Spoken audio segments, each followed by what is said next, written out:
everyone, welcome back to Real Estate with King. Today we're tackling a big question that a lot of people have. How can you buy a house if you have no credit or a low income?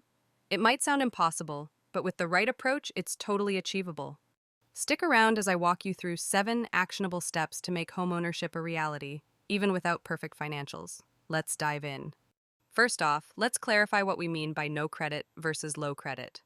Having no credit means you simply haven't established a credit history, while low credit indicates you've had financial challenges in the past. Either way, lenders see you as a higher risk, but there are ways to work around this. And if you've got low income, the key is finding a loan product that matches your situation. One of the best options for buyers with low income or no credit is an FHA loan. These are government-backed loans that have more lenient requirements. With an FHA loan, you can qualify with a low down payment, sometimes as little as 3.5%, and the credit requirements are flexible. You'll need a score of at least 580, but if you don't have credit, some lenders will consider other factors, like rent and utility payment history. On top of FHA loans, check out government assistance programs. In the U.S., programs like USDA loans and VA loans are designed to help buyers with lower incomes or no credit history. If you don't have a credit history, lenders will sometimes look at your alternative credit.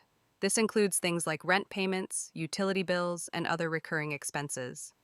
If you can show a consistent track record of paying your rent and bills on time, that's a good indicator to lenders that you're financially responsible. Be sure to keep clear records of these payments. Ask your landlord to provide proof of on-time payments if needed. Now, let's talk about down payments. While traditional loans often require just 3–5% down, offering a larger down payment, say 10–20%, can improve your chances of getting approved even with no credit or low income. A bigger down payment reduces the lender's risk, which makes them more likely to approve you. So start saving early and consider creative ways to boost your savings, like cutting back on unnecessary expenses or picking up a side gig. If traditional financing isn't working for you, explore seller financing. This is when the seller of the home essentially becomes your lender. You'll agree on a down payment and make monthly payments directly to them instead of a bank. While this option isn't as common, it can be a great alternative for buyers with low credit or income, especially if you can't qualify for a traditional mortgage. Another option is to find a cosigner. A cosigner with a strong credit history can help you get approved by adding their financial strength to your application. This is a big responsibility for them, as they'll be on the hook for payments if you fall behind, so make sure both of you are on the same page and have a clear plan. Have you heard of lease-to-own programs? This is where you rent a home with the option to buy it later. Part of your rent payments may go toward the future purchase of the home, allowing you to build up a down payment over time while living in the property. This can be a great way to work toward homeownership if you don't qualify for a mortgage yet, but still want to lock in a property. Once you've explored these options, the next step is to get pre-approved for a mortgage. This process will give you an idea of how much house you can afford and what loan programs are available to you. Even if your credit and income aren't perfect, lenders will consider other factors like your employment history, down payment size, and payment history. Don't settle for the first lender you find.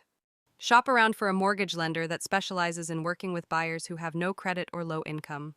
Different lenders have different criteria, and some may be more flexible than others. Credit unions, for example, are often more willing to work with first-time buyers in this situation.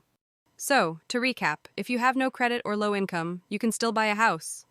Look into FHA loans, build alternative credit, save for a bigger down payment, explore seller financing, and consider lease-to-own programs. Getting pre-approved and shopping around for the right lender are also key steps. Remember, buying a home is a journey, but with persistence and the right strategy, it's possible for everyone. If you found this video helpful, be sure to like, subscribe, and hit the notification bell so you don't miss any future tips on your path to homeownership. Have any questions? Drop them in the comments below and I'll be happy to help. Thanks for watching.